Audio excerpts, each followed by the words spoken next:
우리는 예수님의 꽃입니다. 그렇습니다. 자, 가정의 달이기 때문에 마지막 주에 그런 찬양의 특성도 이 가정이라고 하는 그런 부분들인데, 물론 우리의 가정도 가정이지만은 교회도 가정이다. 그래서 가정 같은 교회, 교회 같은 가정, 이런 표현들을 많이 하게 되어지는데, 한 젊은 부부가 있었습니다. 요즘으로 말하면 맞벌이 부부가 되어지는 거예요. 아내도 역시 매일 직장에 다니면서 힘들고 어렵고 때에 따라서 야근에 시달려서 피곤한 몸을 이끌고 집에 오기도 하게 되어지고, 그런데 집에 오기만 하면 남편이 매일 침대 속에 자신의 자리에 먼저 누워 있는 거예요. 아내는 너무 피곤하니까 남편에게 화를 내면서 비키라고. 그러면은 이 남편은 배시시 웃으면서 그냥 자리를 비켜주고 그렇게 되는 겁니다. 아내가 너무나도 피곤하고 지쳐서 병원에 입원도 하게 되어졌을 때에 검사를 받고 병실에 이렇게 들어와 누웠는데, 이 병실의 그 침대가 누가 와서 누워 있었는지는 모르지만 참 따뜻하고 아늑한 그런 느낌이 들어서 간호사에게 물었습니다. 혹시 내 침대에 누가 누워 있었느냐고. 그러자 옆에 있던 간호사도 혹은 남편도, 특별히 남편은 비시시 가정에서 그렇게 웃었던 것처럼 그냥 웃고만 마는 거예요. 그래서 한마디를 가정에 있을 때처럼 하려고 했는데 간호사가 끼어들면서 이렇게 말합니다. 조금 전 남편분이 침대에 눕는 것을 보고 제가 제재를 했는데, 남편분께서 병상에 누우면서 하는 말이 아내가 유난히 추위를 잘 타서 병상을 체온으로 미리 데워 놓아야 합니다 하면서 들어가 있었다는 거예요. 순간 아내는 최근까지 가정에서 있었던 남편의 그 모습이 파노라마처럼 이렇게 펼쳐지는 겁니다. 그렇게 구박을 받아가면서도 남편이 왜 자신의 자리에 누워 있었는지 그 마음을 그제서야 알게 되어졌다는 거예요. 그냥 장난이라고 생각하면서 짜증만 내고 화만 내고 기념일이 되어지고 생일 기념일이 되어지고, 그래서 어떤 조금 좋은 선물을 받아야만 나를 생각해주고 나를 사랑한다고 생각했던 그 생각에 이제는 미안한 마음이 들기 시작했다는 거예요. 상대방의 사소해 보이는 작은 행동 하나에 커다란 사랑이, 마음이 담길 수 있다는 것 한번 생각해 보는 겁니다. 평상시에는 짜증이고 불평이고 상처를 주지만 그렇게 하는 상대방의 그 마음의 배려를 조금 이해해 주면 어떨까? 가정에서도 마찬가지, 교회에서도 마찬가지.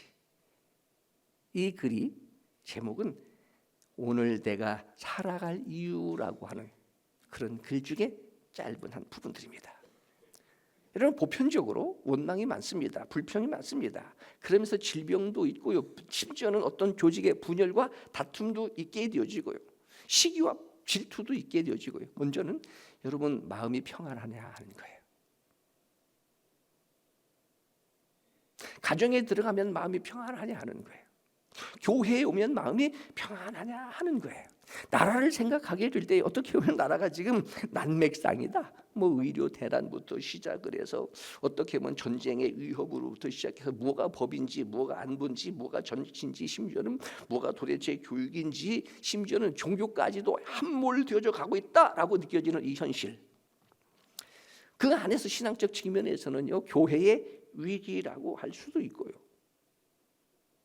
신앙이라고 하는 그 테두리 속에서도 이념, 우리가 옛날에 흔히 많이 사용했던 포스트 모더니즘이라고 하는 그런 시대에 어떻게 보면 총체적인 위기. 그런데 어느 시대이든 괜찮았느냐 하는 거예요. 어느 시대는 괜찮았느냐 하는 거예요. 그때 모든 시대, 누가 대통령이 되든 누가 뭐가 되든 스스로 위로받고 싶은 것은 그래도 지금이 좋은 때예요. 그래도 지금이 좋은 때예요. 가정에서 그래도 지금이 행복한 때고, 교회에서도 지금이 안정되고 지금이 좋은 때고, 신앙적인 측면에서 다른 교회로 간들 별 수 있겠느냐 하는 거예요. 심지어는 다른 나라에 이민을 가야 되겠다 했던 사람들도 참 많이 있는데 요즘은 다시 역이민이라고 우리나라로 들어오려고 하는 그런 친구들이 있잖아요. 지금 어떻게 보면 좀 부러웠던 이름도 잃어버려서 말레이시아에 쿠알라룸푸르가 말레이시아지요. 그런 데 있고 또 멕시코 이렇게 있었던 그런 친구들이 그때만 해도 우리도 좀 나가서 그렇게 이민 목회도 해보고 세계를 향하여 한번 나가고 싶다 했던 그런 부러움의 대상자들이었던 그런 친구들이 이제 나이가 드니까 50명 있는 교회라도 괜찮다, 뭐 100명 있는 교회라도 괜찮다, 심지어는 시골 교회라도 괜찮다, 내가 다시 조국으로 돌아갔으면 좋겠다는 그런 바람을 가지고 있으면서 오히려 이제 반대로 우리를 부러워하는 거예요. 그때마다 다를 수도 있겠지만 다시 이 시대의 희망이 뭐냐 하는 거예요. 오늘 말씀의 제목이기도 한데 어디 가서 위로를 받을 수 있겠느냐 하는 거예요. 무엇으로 위로를 받을 수 있겠느냐 하는 거예요. 그래도 교회의 공동체, 예수 믿는 오늘 이런 모습들을 통해서 부담스럽기는 하지만은 마음속에 왜 교구 헌신 예배를 만들어 가지고 혹 처음에는 그렇게 했을지는 모르지만은 진행하고 모이고 훈련 받고 또 청소도 하고 전도도 하고 하는 그런 과정 속에서 끝나고 나니까 뭐예요? 참 은혜가 되고 좋았다. 또 그런 과정을 통해서 만나게 되어지고 이런 모든 일들이 신앙의 유익이 되어지고 서로 가깝게 지내고 만나고 자꾸 준비하는 과정 속에서 사귐도 그 교제도 되어지면서 행복한 교회 생활이 될 수 있는 이 공동체가 이게 보통 공동체냐 하는 거예요. 오늘 본문에 나오는 반복적인 단어 중에 하나가 위로라고 하는 단어입니다. 개인적으로 여러 차례 말씀을 드렸어요. 제가 좀 신앙적인 상태가 조금 흔들린다, 상심이 된다, 힘들다, 어렵다 하게 될 때 저는 어느 성경을 읽는다고요? 고린도 후서를 많이 읽는다. 왜냐하면 이 고린도 후서는요 바울의 자서전적 의미를 가지고 있습니다. 예를 들면 나 힘들다, 나 아프다. 특별히 오늘 말씀 속에 제목이 위로의 하나님이에요. 바울도 뭐 받고 싶다는 거예요? 위로받고 싶다. 바울도 좀 위로받고 싶다. 그런 내용을 통해서 미투 나도 좀 위로받고 싶다. 그러니까 위로받고 싶은 그 마음에 받고 싶으니까 대접받고자 하는 대로 남을 대접하라 하는 것처럼, 그러니까 환난과 핍박으로 고통당하고 있는 이 초대교회 성도들, 특별히 이 고린도 교회의 성도들을 향하여 하나님의 뭐가 있기를? 위로가 있기를. 그런데 오늘 말씀해 보니까 고난과 환난 중에서도 믿음을 지키는 초대교회 성도들 하나님이 뭐 해주시기 원합니다. 위로해 주시기를 원합니다. 그리고 교회는 서로의 위로의 공동체라고 하는 것을 기록하고 있는 것이 오늘 본독한 말씀의 내용입니다. 자, 옆 사람에게 위로받고 싶습니다. 시작. 다시 옆 사람 바라보면서 하나님의 위로가 있기를 바랍니다. 시작. 아무 걱정 의심 없는 것 같지만 모두가 다 그렇다. 그래서 오늘 봉독한 말씀에 고난이라고 하는 단어도 있고 환난이라고 하는 단어도 있지만은 가장 많이 사용되어지는 한 번만 성경에 그 단어가 사용되어져도 대단한데 오늘 말씀을 제가 헤아려 보니까 10번씩이나 위로라고 하는 단어. 위로라고 하는 이 단어의 원어의 뜻은요 파라클레오라고 하는 뜻입니다. 파라클레오. 파라라고 하는 것은 곁으로, 클레오, 에클레시아. 그래서 부른다. 그래서 에클레시아, 부름을 받은 성도들의 모임, 그렇게 되어지는 것처럼 파라, 몇몇 곁으로, 내 곁으로, 클레오, 부른다. 파라클레오. 이 원어가 이 위로라고 하는 단어인데 가장 큰 위로는 함께 있는 것, 불러서 함께 있는 것. 여러분 어떤 일들이 있을 때 부를 수 있는 친구가 있느냐는 거예요. 아무 고민 없이 그냥 내가 부르면 와서 만나주고 차 한잔 먹으면서 내가 어떤 말을 하든지 들어줄 수 있는 그런 친구가 있느냐 하는 거예요. 이것이 이제 영어로 보게 되면 comfort라고 하는 겁니다. come, 함께, fort, 라틴어에 힘을 주다 그런 말이거든요. 라틴어에서는. 그러니까 함께 있으면 뭐가 되어져요? 힘이 되는 거예요. 그래서 1 더하기 1은 2가 아니라 1 더하기 1은 4가 되고 5가 될 수 있는 시너지 효과가 되어지는 것, 바로 그런 거예요. 그런데 comfortable이라고 하는 것, 파라클레오라고 하는 함께 있는 것이라고 하는 이 단어의 또 깊은 의미 속에는 잘못했어요, 불러요, 책망하는 거예요. 그리고 책망하기 위하여 부르면서 어디에 있는 것? 안아주는 것. 그래서 아이들을 혼내고 야단치면서도 울면서 하게 되어지면 엄마 아빠가 뭐 해주는 것? 안아주는 것. 그러면 그것이 다 해결이 되어지듯이 컴포터블이라고 하는 파라클레오라고 하는 이 위로의 단어는 그런 의미를 가지고 있다. 세상에 많은 사람들은 다 힘들고 어렵고 고통당하고 고난을 극복할 수 있는 새 힘을 공급받을 수 있고 위로해 줄 수 있고 격려해 줄 수 있고 축복해 줄 수 있고 기도해 줄 수 있는 공동체가 이 세상에 어디 있느냐 하는 거예요. 옛날에는 동창회도 있을 것이고 계모임이라고 하는 것이 있을 것이고 나이깨라고 하는 것도 있을 것이고, 하지만 오늘 이 시대에 어디 있느냐? 갈수록 뭐예요? 나 홀로 하나님이 나를 부르셔서 하나님이 나와 함께 하시게 될 때에 하나님의 위로가 있게 되어질 것이고, 나를 도와주시고 또 함께 서로 있으면서 격려하고 위로하고 기도하고 하면서 새 힘을 주고 용기를 주면서 그게 뭐가 되어지고요? 위로가 되어지고. 그래서 오늘 5월 가정의 달이기도 하고 또 세상에 참 힘들고 어려운 그런 시절에 오늘 헌신 예배를 드리는 우리 온유 교구와 함께 모든 성도들의 뭐가 있기를 바라는 마음, 위로가 있기를 바라는 마음. 오늘 봉독한 말씀의 배경과 혹은 전제입니다. 어떤 사건과 상황 속에서도 우리를 버리지 아니하시고 너는 내 것이라, 내 곁에 임마누엘 되시는 하나님으로 인하여 나는 뭐가 되어집니다? 위로가 되어집니다. 그러냐 하는 거예요. 정말 그러냐 하는 거예요. 개인적으로는 제가 설교를 할 때 여러분 모두가 다 은혜가 되기를 바라지만, 혹시 그렇지 아니해도 저는 설교를 하면 위로가 됩니다. 힘이 됩니다. 몸이 조금 이상하다. 근데 설교하면 이상하게 힘이 나요. 이게 참 제가 생각해도 이상한 생각이 드는 거예요. 신앙의 선배들이 말하기를 고난의 신비라고 하는 그런 말이 있습니다. 고난에는 하나님의 뜻이 있다 하는 그런 이야기도 있지만, 그 고난 속에는 참 신비한 하나님의 섭리일 수도 있고요, 오늘 봉독한 본문으로만 위로일 수도 있고요, 참 이상하다. 어떻게 보게 되어지면 내가 가는 이 길에 때때로 사망의 음침한 골짜기를 다닐지라도 해받은 것을 두려워하지 않는 것은 주의 지팡이와 막대기로 나를 이렇게 안위하시고 훈련시키시고 지키시고 막으시고 때따라 책망하시고, 그러나 분명한 것은 하나님 우리의 위로자가 되신다. 그래서 파라클레오라고 하는 이 위로자라고 하는 이 단어가 다른 성경에서는요 보혜사 성령이라고 하는 단어로도 설명되어집니다. 오늘 내용에 보니까 어느 때에 하나님의 위로가 있는가? 환난의 때에. 환난이라는 말이 여기도 계속 기록이 되어져 있습니다. 4절에 보니까 우리의 모든 환난 중에서 하나님 우리의 뭐가 되십니다? 위로가 되십니다. 그래서 환난이라고 하는 것은 물질적 어려움, 정신적 어려움, 인생의 어려움, 신앙의 어려움, 모든 것을 다 포함하는 거예요. 그래서 오늘 이런 내용 속에 정말로 누구를 위로하시는가? 모든 교회와 성도들을 위로하신다. 1절의 말씀이거든요. 1절에 하나님의 뜻으로 말미암아 그리스도 예수의 그 사도된 바울과 형제 디모데와 고린도에 있는 하나님의 교회와 온 가야에 있는 모든 성도에게 하나님은 뭐 하시는 분이십니다? 위로하시는 분이시다. 2절에 보니까 무엇으로 위로하신다? 은혜와 평강을 주시면서 위로하신다. 3절의 말씀에 보니까 모든 환난 중에서도 하나님은 자비의 하나님이시고 모든 위로의 하나님이시다. 자, 그러면 오늘 말씀드리고 싶은 결론입니다. 하나님 위로의 공동체는 4절이에요. 4절을 한번 읽어보겠습니다. 시작. 우리의 모든 환난 중에서 우리를 위로하사, 우리로 하여금 하나님께 받는 위로로서, 하나님께 받는 위로로서 우리가 받고 받았고 받을 것이고, 그러니까 이 위로라고 하는 이 말이 쉬운 것 같지만은 사랑도 받아본 사람이 사랑할 수 있는 것처럼 내가 하나님으로부터 뭘 받아보았어요? 위로를 받아본 그 위로로 서로 위로하는 것. 그러니까 내가 위로한다고 해서 나 이런 사람입니다 라고 하는 자기 PR이 아니라 하나님께 받은 하나님의 위로로. 그러니까 내가 하려고 하니까 율법적으로 힘들고 어렵지만 하나님의 주시는 위로로 위로하니까 그것이 뭐가 되어지는 거예요? 은혜가 되어지는 거예요. 바로 그런 겁니다.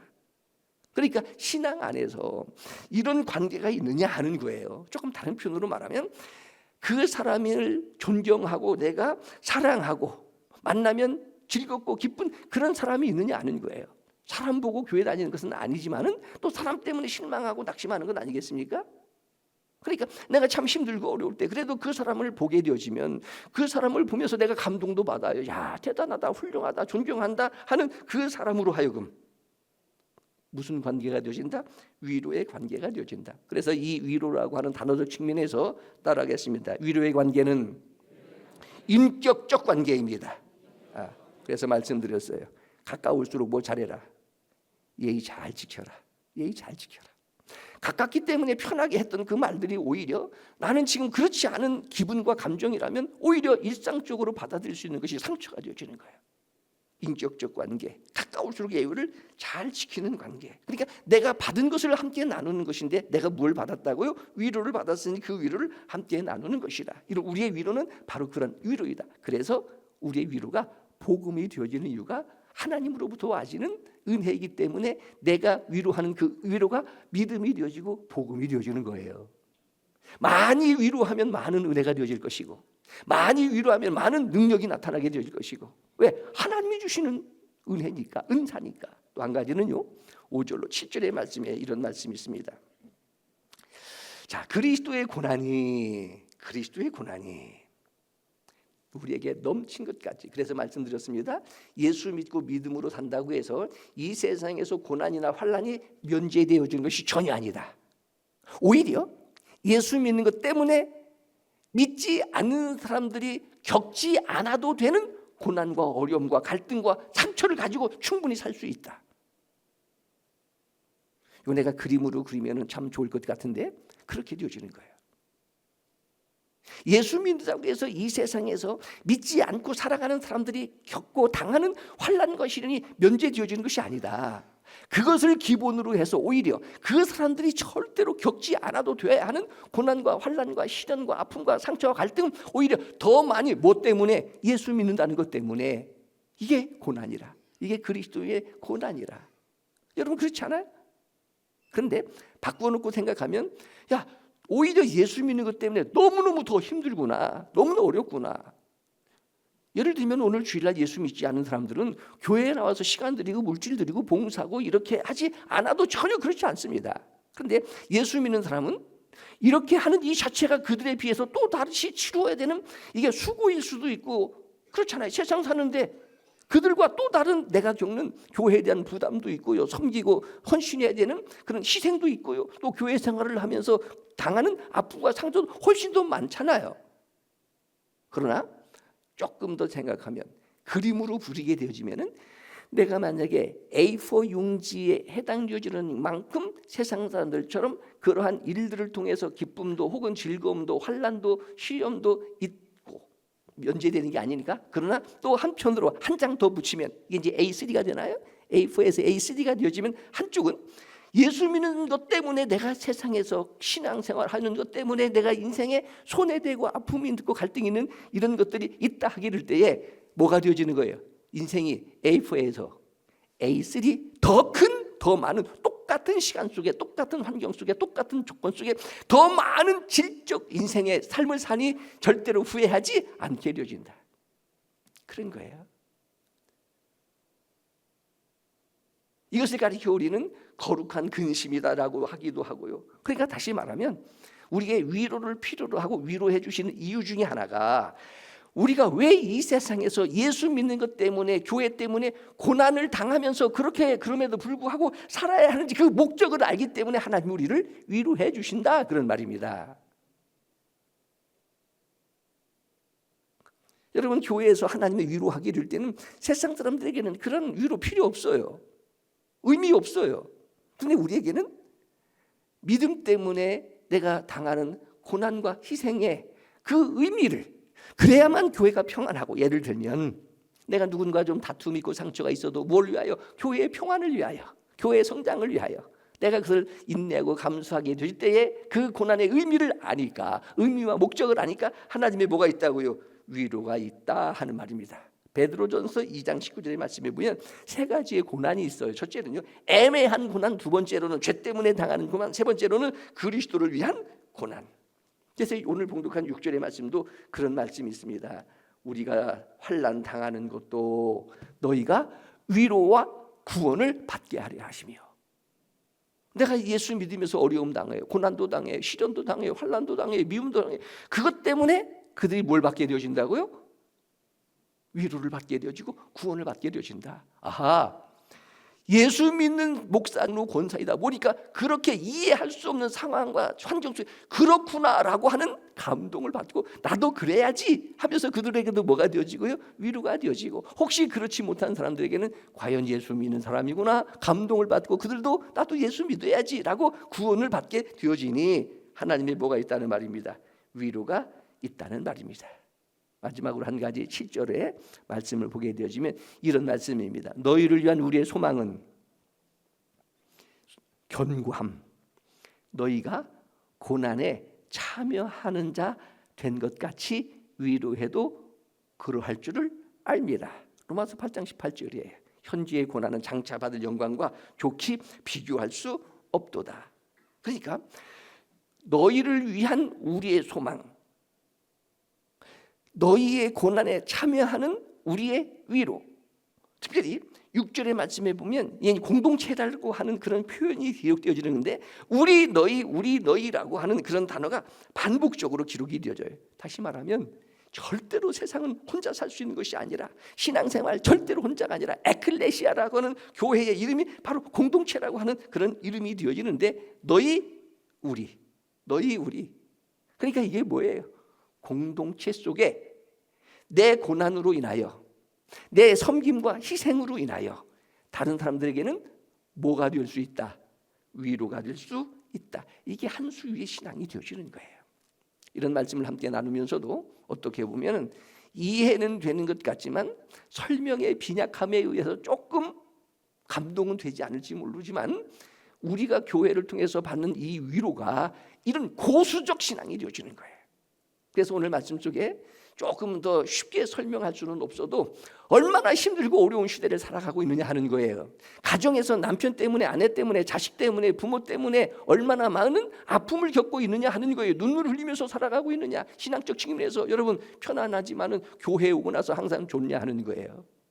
주방에 있는 분들 어떻게 보면은 예배 마치고 가면 이 용어가 어떤 용어로 이해될지는 모르지만은 파김치가 될 정도로, 그래도 200~300명 밥을 해 먹인다는 것 절대로 쉽지 않은 그런 모두에게, 또 직장은 직장대로 참 힘들고 어렵고, 요즘 그렇잖아요. 부도 나는 사람들도 많고 경제적으로 어렵고 힘든 그런 모든 사람들에게 온유교구의 헌신 예배를 통해서 뭐 하고 싶은 마음?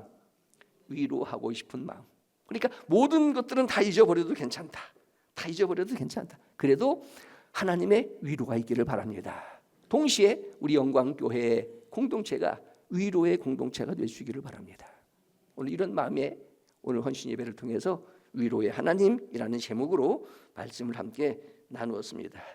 먼저 내가 하나님으로부터 위로를 받고 내가 받은 위로로 서로 위로하면서 잘 견디고 이기는 온유교구의 헌신 예배자들, 그리고 우리 영광교회 성도들이 되시기를 축원합니다. 기도하겠습니다. 하나님 아버지,